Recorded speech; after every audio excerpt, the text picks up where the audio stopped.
desire into suffering. And a person who keeps trying to force life at the wrong rhythm can end up exhausted, not because the dream was wrong, but because the approach was. The Stoics teach something quieter than modern ambition, but much stronger. They teach you to master your inner world first, your thoughts, your emotions, your expectations, your need to control timing, outcomes, and other people. And when that inner chaos begins to settle, life starts to feel different. You act with more clarity, you choose with more calm, you stop chasing from emptiness and start moving from strength. And that changes everything, because what you want is not always blocked by the world outside you. Sometimes it is blocked by urgency, fear, attachment, and the constant pressure you place on your own mind. So in this episode, I want to walk with you through 10 Stoic rules that can change the way you pursue what you want, the way you handle delays, and the way you stay at peace while life unfolds in its own time. And we have to begin here with the first shift that changes all the others. Want deeply, yes. Dream boldly, yes. But never let your peace become dependent on the thing you desire. That is where this journey begins. Rule 1. Desire without attachment. You do not need to kill desire in order to live well. You do not need to become cold, empty, or indifferent in the lifeless sense of the word. Wanting something beautiful from life is natural. Wanting to grow, to love, to build, to receive, to arrive somewhere better than where you are now, none of that is wrong. The trouble begins when desire quietly becomes dependence. At first, you simply want something. Then, little by little, without noticing, the mind starts turning that desire into a condition. I need this to happen. I need this person. I need this result to finally feel okay. And once that happens, your peace is no longer sitting inside you. It is sitting outside you, tied to something you cannot fully control. That is the trap. Because now every delay feels heavier than it should. Every obstacle starts looking personal. Every unanswered message, every slow season, every uncertain outcome begins to disturb you more than the thing itself deserves. Not because the desire is too deep, but because your inner stability has become attached to whether life gives you what you want on your schedule.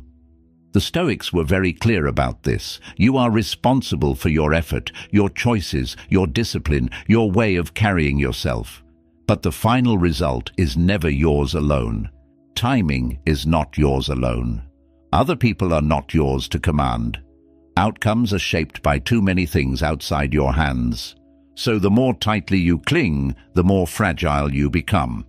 And the strange part is this: attachment does not make you stronger in pursuit. It usually makes you weaker. It clouds judgment. It makes you impatient. It pushes you to force what should be approached with steadiness. It turns desire into inner pressure, and inner pressure has a way of making even good things feel heavy. Stoicism offers a cleaner way to hold what you want. Desire it fully. Work toward it honestly. Give it your attention, your effort, your sincerity.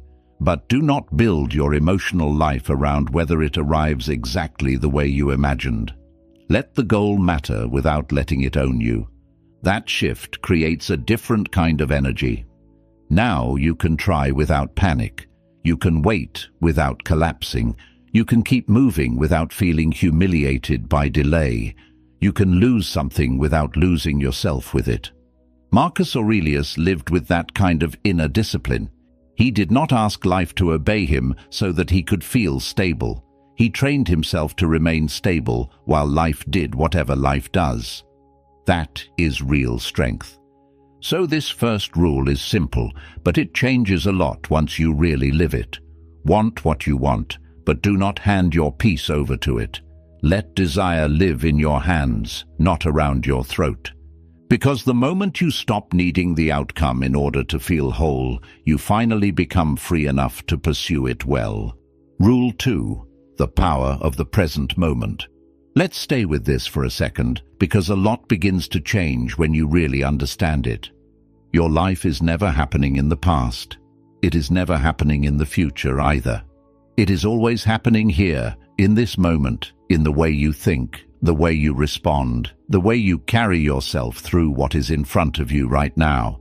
And yet the mind has this habit of leaving the present almost all the time. It goes backward into regret, replaying what should have been said, what should have been done, what should not have happened. Or it runs forward into fear, trying to predict timing, control outcomes, and solve things that have not even arrived yet.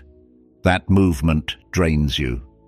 Not because reflection is bad, and not because planning is wrong, but because when your mind keeps abandoning the present, you lose contact with the only place where your power actually exists. That is why the Stoics kept returning to this point.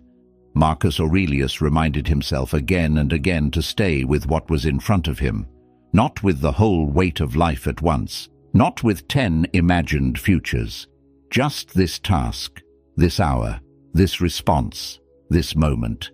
There is something deeply calming about that, because when you come back to the present, life becomes more honest, simpler too. You stop trying to carry everything at once. You stop suffering 5 versions of tomorrow before today is even finished. You stop arguing with what already happened, and you return to the only place where something can still be shaped. Here, now, this breath, this choice, this conversation, this next step. That is where peace begins, not in finally controlling the future, not in perfectly repairing the past. Peace begins when you stop leaving the moment you are in. And this matters for everything you want.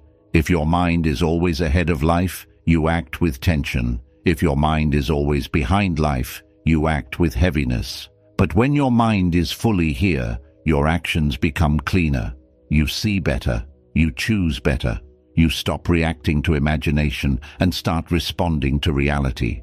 That changes your energy in a quiet but powerful way. You become less scattered, less desperate, less internally noisy. And from that place, things begin to move differently. Stoicism does not ask you to stop caring about the future. It asks you not to abandon the present in the name of it, because the future you want is built only one way, through the quality of the moment you are living now. So this second rule is not complicated, but it takes practice. Bring your mind back, again and again. When it runs into regret, bring it back. When it races into fear, bring it back. When it starts telling you that peace is somewhere else, bring it back. Because everything begins here. And the more fully you return to the present, the more fully your life begins to return to you. Rule 3. Turn obstacles into advantage. Now this is where Stoicism stops sounding comforting and starts becoming powerful, because it is easy to feel steady when life is moving the way you hoped. It is easy to trust the path when doors are opening, people are responding, and things seem to be flowing. The real test comes when something blocks you. A delay, a rejection, a mistake, a season that feels heavier than it should. And in that moment, the mind immediately wants to read the obstacle as a bad sign. It wants to say, maybe this is not meant for me, or why is everything becoming difficult now? Or even worse, maybe I was wrong to try at all. But this is exactly where the Stoics ask you to look again. Marcus Aurelius carried one idea that changes everything once it really sinks in. What stands in the way becomes the way, not later. Not after the discomfort disappears. The obstacle itself becomes part of the path. That changes the whole feeling of struggle, because now the difficulty is not just something you need to survive. It becomes something you can use. It starts asking something from you: more patience, more discipline, more emotional control, more trust, more maturity. Sometimes the thing blocking your way is revealing the exact weakness that needed to be exposed before you could carry what you asked for. That is why an obstacle can become an advantage, not because pain is pleasant, not because delay is fun, but because resistance has a way of building inner substance if you stop meeting it like an enemy and start meeting it like a teacher. Think about how different life feels when you ask a different question. Instead of asking, "Why is this happening to me?" you begin asking, What is this trying to strengthen in me? That one shift changes your relationship with hardship. Suddenly the obstacle is no longer empty. It has meaning. It has direction. It has work to do inside you. Maybe the delay is teaching you how attached you still are to timing. Maybe the rejection is forcing you to stop building your identity on one outcome. Maybe the obstacle is showing you that your peace has been depending too much on comfort. Maybe this season is not punishing you at all. Maybe it is shaping your foundation. The Stoics did not waste difficulty. That is one of the reasons their philosophy still feels alive. They understood that pain without reflection becomes bitterness, but pain with reflection becomes wisdom. The obstacle can harden you in the wrong way or deepen you in the right way. A lot depends on how you meet it. So when something stands in front of you, do not rush to call it failure. Stay with it a little longer. Study it. Let it show you what it came to show you. There is often something hidden inside the resistance that would never have appeared in an easy season. And this is the third rule. Do not just ask how to get past the obstacle. Ask how to use it. Because sometimes the very thing that seems to be slowing your life down is the thing preparing you to carry it properly. Rule 4. Reclaim your inner authority. There comes a point in life when you quietly realize how much of your inner state has been handed over to things outside you. A person's opinion changes your mood. A delay changes your confidence. One difficult conversation throws off your whole day. Someone misunderstands you, and suddenly your peace is gone. That is a hard thing to notice, but it is also the beginning of strength. Because the moment you see it clearly, you also see what has to change. You cannot keep building your life on a mind that is always waiting for the outside world to behave properly before it feels stable. If your calm depends on circumstances, then your calm will always be temporary. If your worth depends on approval, then your worth will always feel fragile. This is why Stoicism keeps bringing you back to the same place. Your real power begins the moment you stop letting the world decide what kind of inner weather you are allowed to have. Marcus Aurelius understood this in a very deep way. He lived in the middle of pressure, politics, betrayal, and uncertainty, yet he kept returning to one simple truth. You have power over your mind. Not over every event, not over every person, but over your own mind. And that changes the whole direction of your life. Because once you reclaim that inner authority, you stop living as if every outside event has the right to enter you and rearrange you. You stop giving random people access to your peace. You stop allowing circumstances to tell you who you are. You begin standing on something more solid than mood, praise, timing, or luck. That does not mean you stop feeling. It means your feelings stop becoming your ruler. You can feel disappointment without collapsing into it. You can feel frustration without obeying it. You can feel hurt without handing your whole identity over to the moment. That is what inner authority looks like. It is not coldness, it is self-possession. And honestly, this is where a lot of freedom begins. Because once you stop asking the world for permission to feel okay, your energy returns to you. You are no longer chasing stability through outcomes. You are building it from within. That makes your choices cleaner, your presence stronger, your life less reactive. You also start noticing how often the outside world tries to pull you away from yourself, through noise, through pressure, through comparison, through the subtle feeling that you must keep proving something. But when your center is strong, those things lose some of their grip. They may still touch you, but they no longer control the direction of your mind. So this rule is a quiet one, but it changes everything once you begin living it. Stop waiting for better circumstances to give you a better state of mind. Reclaim authorship over your inner life. Bring your attention back to what is yours to govern, because the day you stop letting the outside world control your inner state is the day your real power begins to return. Rule 5. The strategy of non-forcing.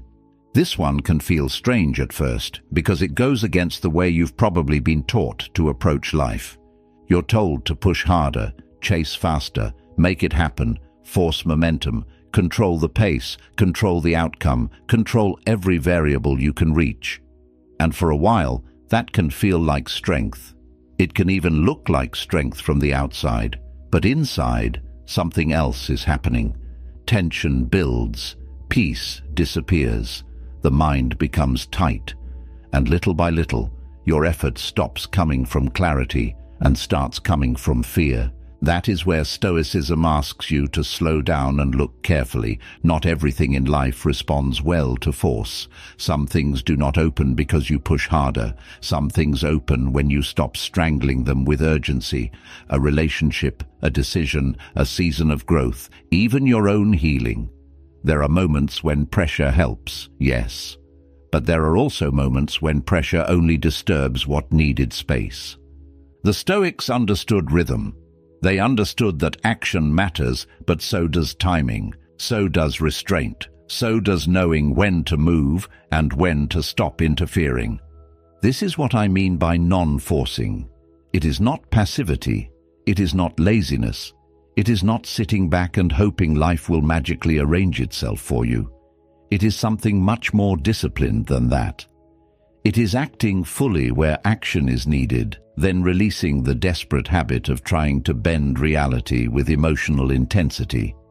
You do your part, you show up, you prepare, you speak when it is time to speak, you move when it is time to move, but you do not keep grabbing at life every 5 seconds asking, is it happening now? Is it happening now? Is it happening now?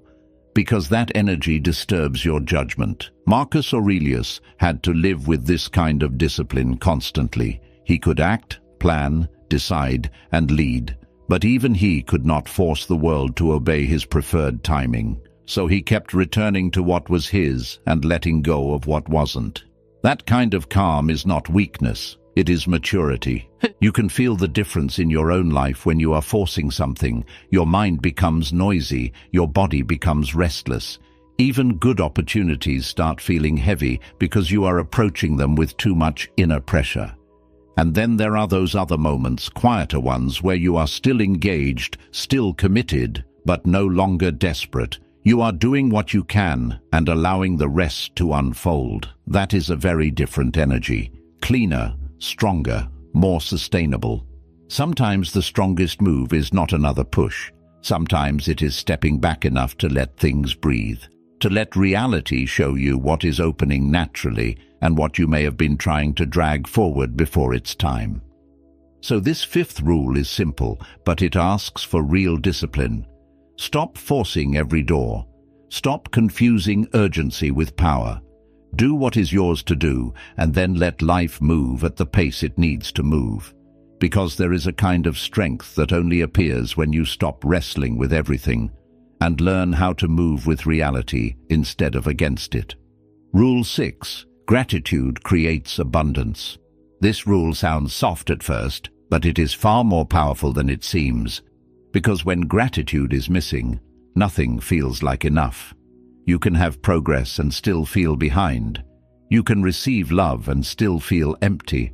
You can achieve something you once prayed for, and instead of peace, your mind immediately moves to the next thing that is missing. That is not because life gave you too little. It is because the mind, when it is not trained, keeps living in deficiency. It keeps saying, not yet, not enough. Something else has to happen before I can relax. And that mindset quietly poisons everything. The Stoics understood that gratitude is not just a nice emotion. It is a discipline of perception. It teaches you how to see clearly what is already here, instead of living as if your whole life begins somewhere else. Marcus Aurelius practiced this inwardly all the time.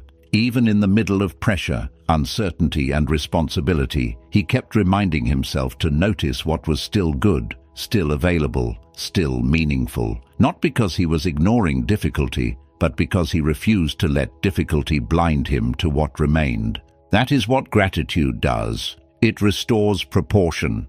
It reminds you that this breath matters, this day matters, these people matter. What you already have in your hands matters. And once that shift happens, something surprising begins to unfold. your energy changes.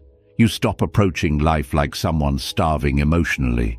You stop reaching from emptiness. You stop making desperate decisions just because your mind is convinced that fulfillment is always somewhere outside the present. Gratitude creates abundance because it ends the inner habit of living in lack. Not because it magically gives you more things right away, but because it changes the state from which you relate to everything. And that matters. A grateful mind is steadier. A steadier